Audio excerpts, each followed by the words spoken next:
नमस्कार दोस्तों आज जिस स्टॉक की चर्चा आपके सामने मैं करने वाला हूं उस स्टॉक का नाम है दोस्तों इलेक्ट्रो स्टील कास्टिंग लिमिटेड। जी हाँ, इलेक्ट्रो स्टील। ये स्टॉक के ऊपर सवाल आप कह सकते हैं आ तो पिछले बहुत समय से रहा था। पिछले आप कह सकते हैं 6 से 8 महीने में इस स्टॉक में बहुत सारे सवाल आए थे, ठीक है। लेकिन मुझे ये स्टॉक ना एक रीज़न कारण पसंद नहीं आता था, या आप कह सकते हैं थोड़ा चर्चा करने से बचता था। ये स्टॉक ऑलरेडी ह्यूमंगस रैली दिखा चुका था। अभी आप देख रहे होंगे बहुत सारे सवाल ये हैं कि भैया ये स्टॉक तो ऊपरी स्तरों से बहुत बहुत ज़्यादा क्रैश हो चुका है, लेकिन अब इसमें क्या करना है भाई। आपको एक चीज़ समझनी पड़ेगी, रिटेल निवेशक आप पिछले 5 साल में देखोगे स्टॉक को। पहला, ऊपरी स्तरों से ये स्टॉक आपको कितना रिटर्न दे चुका है नेगेटिव में भी 1 मिनट, ये रहा 230 रुपए। वहां से स्टॉक अभी ऑलमोस्ट 60% क्रैश हो चुका है, ठीक है। और इससे पहले आपको पता होना चाहिए ये 10 रुपये 45 पैसा का है अप्रैल 2020 से। वहां से ये स्टॉक जो रैली किया है आप देखें, ऑलमोस्ट आप कह सकते हैं 4 साढ़े 4 साल के बीच में इसने 2000 पर ज़्यादा के रिटर्न दिए हैं। यानी इन 4 ईयर्स इसने आपको 2000% रिटर्न दिया है भाई साहब, ठीक है, 2000%। तो आप मुझे बताइए, हर साल ऑलमोस्ट 500% इसने आपको रिटर्न दिया है। और इतना जब स्टॉक एक बार रिटर्न दे चुका रहता है, क्या आप समझ सकते हैं या सोच सकते हैं कि भाई नहीं अब यहां से और ज़्यादा ऊपर जाएगा? नहीं। और सबसे बड़ी चीज़, ये पीक आउट तो हुआ 2000% का। निफ्टी अपने ऑल टाइम हाई में लगातार चल रही थी। और मैं हमेशा एक बात कहता हूं, अगर एक स्टॉक बहुत भयंकर रैली दिखा चुका है, प्लस ऑल टाइम हाई आपका मार्केट चल रहा है, और इसके साथ साथ एक ना मैक्रो एनवायरनमेंट में कहीं ना कहीं नर्वसनेस दिख रही है कि भाई अब और ज़्यादा गिरावट हो सकती है, थोड़ा सा बचना है, या कोई एक रैडिकल चेंज आ रहा है ओवरऑल डेवलपमेंट में, जैसे डोनाल्ड ट्रंप आकर के टैरिफ लगा दी या थोड़ी स्लो डाउन हो रही है। ऐसे समय में इस प्रकार के स्टॉक जो आपको ऑलरेडी इतना ज़्यादा रिटर्न दे चुके रहते हैं, बहुत बहुत ज़्यादा वल्नरेबल रहते हैं। और हुआ वही है, इलेक्ट्रो स्टील में आपको इतनी भयानक गिरावट देखने को मिल रही है सबको, ठीक है। और अब देखिए एक चीज़ सबको पता है, इतनी भयानक गिरावट में 100 रुपये तो एक बहुत बड़ा साइकोलॉजिकल सपोर्ट रहा ही होगा। और 100 रुपये आप देखेंगे तो ये टूट चुका है नीचे, ठीक है। और यहाँ से वो कौन से ऐसे लेवल हैं जो आपको ध्यान में रखने हैं। ये एक्चुअली करती क्या है, कई लोगों के दिमाग में ये भी नहीं पता ये स्टॉक एक्चुअली, ये जो आप कह सकते हैं कंपनी, ये करती क्या यही नहीं पता। तो यहाँ पे ये जानेंगे। और last but not the least, वो कौन से लेवल है जानकारी चाहिए इसमें देखेंगे दोस्तों। वीडियो को अभी से लाइक कर दें ताकि यूट्यूब औरों को भी रेकमेंड करे, ओके। सो प्लीज़ वीडियो को लाइक करके चैनल सब्सक्राइब जरूर कर दीजिएगा। नाउ अब आते हैं अपने स्टॉक की तरफ। देखिए सबसे पहले यहाँ पे एक लाइन पढ़िए आप, 1 minute. Electro steel casting is again is the business of manufacturing of ductile iron pipes, ductile iron fittings, cast iron pipes, produce supply of pig iron, ठीक है। देखिए एक चीज़ मैं आपको बता दूं, आप एक जो आप देखते होंगे कि एक पानी को एक जगह दूसरी जगह ले जाना, मैं हाउस होल्ड की बात कर रहा हूँ जो सरकारें पाइप बिछाती रहती हैं, उस प्रकार के पाइप का ऑलमोस्ट निर्माण करता है। और अगर मैं थोड़ा प्रिसाइसली लेके चलूँ, आप देखें यहाँ पे, ये आप देख रहे हैं फोटोज़ को, इस प्रकार के पाइप आप देखते होंगे रोड्स में हमारे, इस प्रकार के पाइप देखते होंगे। Material used in construction manufacturing primarily for infrastructure और पाइपिंग सिस्टम के लिए, ठीक है। ऐसी चीज़ें जो दोस्तों आप देखें यहाँ पे कि डक्टाइल पाइप आया और फिटिंग, कास्ट आयरन, ये इंफ्रास्ट्रक्चर के काम आता है और पाइपिंग सिस्टम की। DIY पाइप्स, ठीक है, ductile iron and fitting for iron advance form cast iron. Cast iron का एक थोड़ा एडवांस फॉर्म है, और ये नोन फॉर देयर क्या, एक तो स्ट्रेंथ और डक्टिलिटी। और यही कारण है आप देखते होंगे ये ज़मीनों के नीचे आप कह सकते हैं कर जाते हैं एक जगह से दूसरी जगह पानी ले जाने के लिए। और जबकि जो CI पाइप्स हैं, ये कास्ट आयरन, ये ट्रेडिशनल मटेरियल है, और जो पिग आयरन रहता है ये जो कच्चा मटेरियल है फॉर मेकिंग कास्ट आयरन और डक्टाइल आयरन, ठीक है। तो डक्टाइल आयरन ये थोड़ा सा एडवांस वर्जन है कास्ट आयरन का, और डक्टाइल आयरन थोड़ा ज़्यादा ड्यूरेबिलिटी रहता है। तो मोटा मोटी मुझे ऐसा लगता है कई लोग समझ चुके हैं कि ये एक्चुअली करता क्या है, यानी इंफ्रा रिलेटेड स्टॉक है। और इसे एक बहुत बड़ा झटका भी लगा होगा तब जब इंफ्रा में पैसे जस्ट कितना रखे गए थे। हाँ, पिछले साल के 10% कंपनी जो भारत सरकार खर्चा नहीं कर पाई थी, तो आप कह सकते हैं ओवरऑल 10% का पैसा बचा हुआ था। नाउ अब आते थोड़ी फंडामेंटल लेवल पे, आगे चर्चा करूंगा दोस्तों, लेकिन थोड़ा फाइनेंशियल लेवल्स पे देख लेते हैं। देखिए स्टॉक की पी कितनी चल रही है आपकी, मात्र 7.63। इंडस्ट्री के पी से आप बहुत सस्ते हो चुके हो। प्राइस टू बुक वैल्यू भी आप सस्ती चल रही है आपकी। आप डिविडेंड भी देती है कंपनी। आरओसी आरओई मैं ये कहूँगा खराब नहीं है, ठीक है, इट्स ऑल राइट। प्रमोटर की होल्डिंग ठीक ठाक सी है। 11 पर ज़्यादा की थोड़ी प्लेज करी पड़ी है कंपनी ने। डेट इक्विटी नहीं है बिल्कुल, क्योंकि कैश है कंपनी काफ़ी अच्छी, ये भी काफ़ी पॉजिटिव साइन है। पिछले 12 महीने में शानदार प्रॉफिट 872 करोड़ का किया गया है। पिछले 3 सालों में 29.9% ऑलरेडी दे चुका है कंपनी। ऑपरेटिंग प्रॉफिट मार्जिन 15.6% की है। पित्रोस्की स्कोर 7 है, फाइनेंशियली काफ़ी शानदार है। नेट कैश फ्लो पॉजिटिव है 48.6%। प्रॉफिट बिफोर टैक्स क्वार्टर गया था 213 करोड़ का। 3 साल में कैश फ्लो पॉजिटिव है 376 करोड़ के। यानी हर एक क्षेत्र में आपको दिख रहा होगा कंपनी बहुत ज़्यादा फाइनेंशियली दिख रही है, ठीक है। एक निगेटिव बस आप कह सकते हो कि 11.4% का एक प्लेज परसेंटेज है।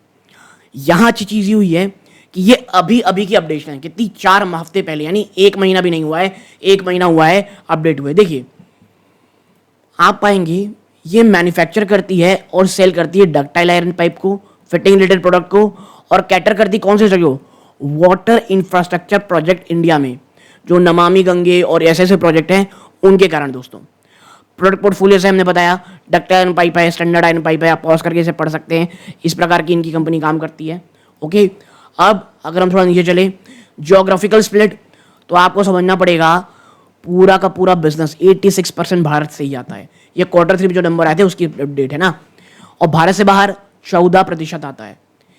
ECL इलेक्ट्रोस्टॉक का जो प्रेजेंस है वो most discerning market in western Europe है, यूके में है, यूएसए में है, मिडिल ईस्ट और गल्फ एशिया और अफ्रीका में। और देखिए स्पेशली मिडिल ईस्ट में सऊदी अरेबिया हो गए, ओमान एरिया हो गया, आप कह सकते हैं, और इन प्रकार की सिटीज़ हो गई जहाँ पर इंफ्रा का काम बहुत ज़्यादा चल रहा है।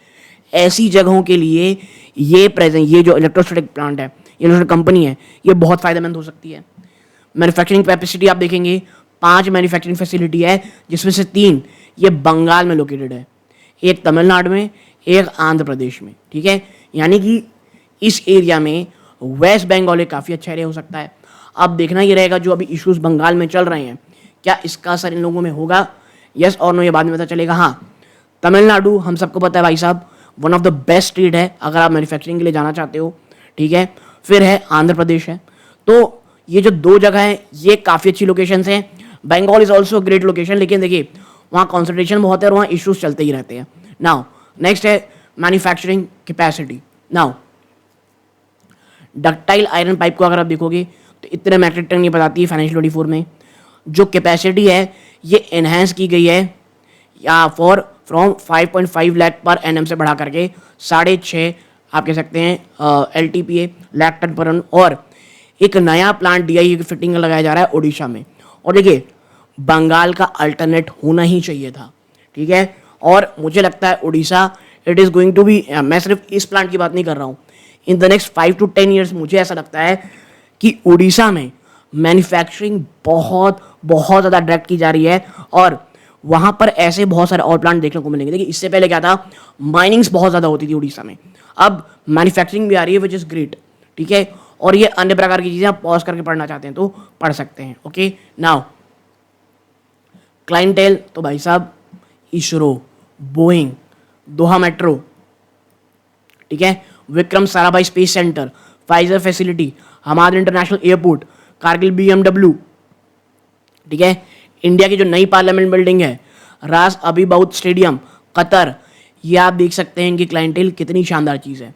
इसके साथ साथ पावर प्लांट, फाइनेंशियल 24 में कंपनी ने इंस्टॉल किया था 5 मेगावाट का टर्बो जनरेटर हल्दिया वर्क में, जो using waste gases from the coke oven plant, और जनरेट किया 19.6 मिलियन यूनिट्स, और ये जनरेट करता है 110 million units. Okay, now capex की अगर आप बात करते हो यहाँ पे, तो यहाँ साफ साफ है कंपनी लगभग 700 करोड़ रुपए डाल रही है ब्राउनफील्ड एक्सपेंशन में, और 480 करोड़ ऑलरेडी खर्चे हुए जा चुके हैं, और एमिंग किया जा रहा है 1 मिलियन टन की कैपेसिटी एक्सपेंशन फाइनेंशियल 26 तक, इसके साथ साथ 4 से 5 लाख टन फैसिलिटी उड़ीसा में प्लान की जा रही है और ये एक्सपेक्ट किया जा रहा है ऑपरेशन हो जाएगी कब, फाइनेंशियल 27 से 28, यानी in the next few years आप देखेंगे उड़ीसा में एक बहुत बड़ा प्लांट बनता हुआ इनका दिखाई देगा। और यकीन मानिए ये उड़ीसा में अगर बनता है तो बंगाल से ज़्यादा अच्छी फैसिलिटी आपको दिखेगी, जो आप कह सकते हैं मध्य प्रदेश, उत्तर प्रदेश, इवन छत्तीसगढ़, आंध्र प्रदेश, इन सब जगहों पे जा पाए। ठीक है, अब आप देखेंगे ऑर्डर बुक, कंपनी जो ऑर्डर बुक है वो 6 लाख टन की है दोस्तों, जो कि 8.5 महीने के प्रोडक्शन के बराबर है, यानी 8.5 महीने तक की प्रोडक्शन की लाइन है इनके पास। ठीक है, अब इसके साथ साथ आप देखेंगे तो यहाँ पर एमलगमेशन की बात करें तो एनसीएलटी ने ना अप्रूव किया था कि एमलगमेशन ऑफ ये Shri Kalasti pipes limited into electro steel casting. ठीक है, तो ये एमलगमेशन एक साथ जोड़ लेना।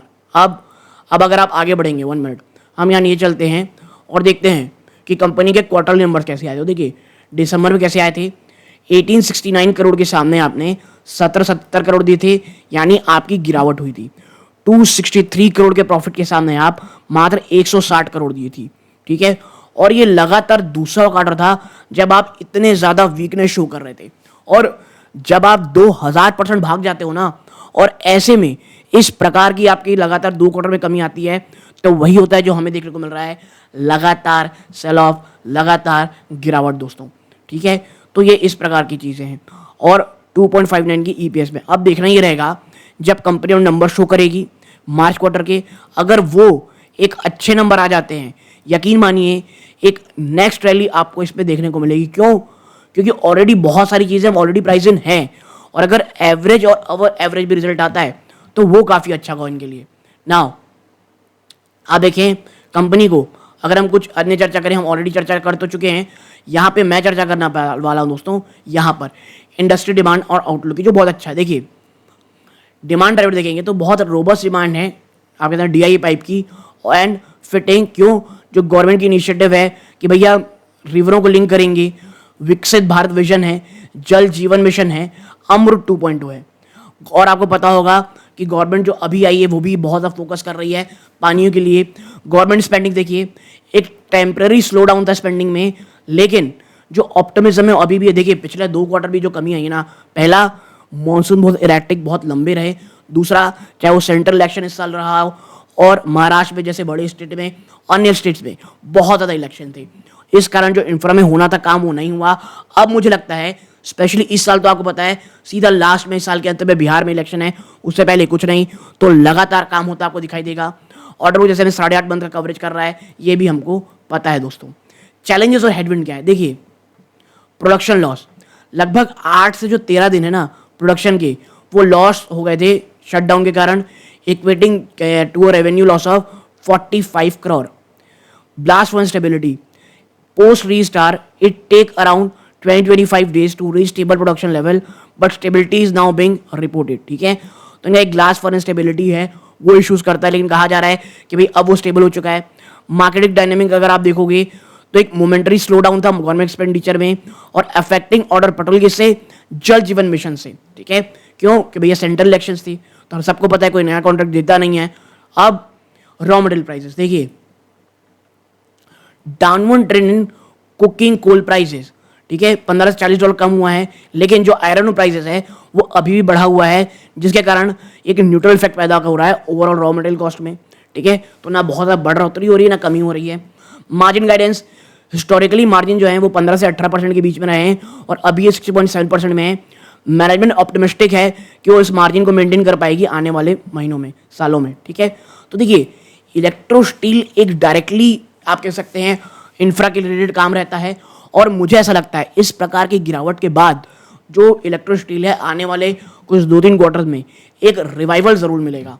नाउ न्यू डेवलपमेंट, तो देखिए क्रेडिट रेटिंग अपग्रेड की गई है, लॉन्ग टर्म जो क्रेडिट रेटिंग है वो क्रिसल द्वारा बढ़ाई गई है AA नेगेटिव से AA। एक्सपोर्ट मार्केट बहुत ज़्यादा ऑप्टिमिज्म है, कहाँ?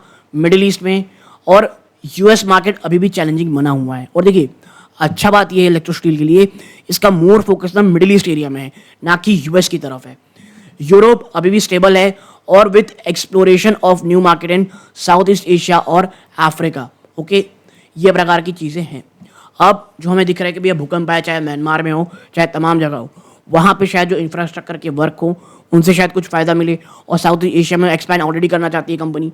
Okay, now capacity sales projection देखिए, expected production and sale exceed 7.5 lakh tonne for the physical, और जो प्रोजेक्टेड टर्नओवर किया जा रहा है मार्च 2027 का, ये 9 से 9.5 हज़ार करोड़ रुपए हो, और कुछ contingent upon raw material price stability, कुछ आप ऐसे कदम उठाए जा रहे हैं जिसका रॉ मटेरियल स्टेबिलिटी मिले।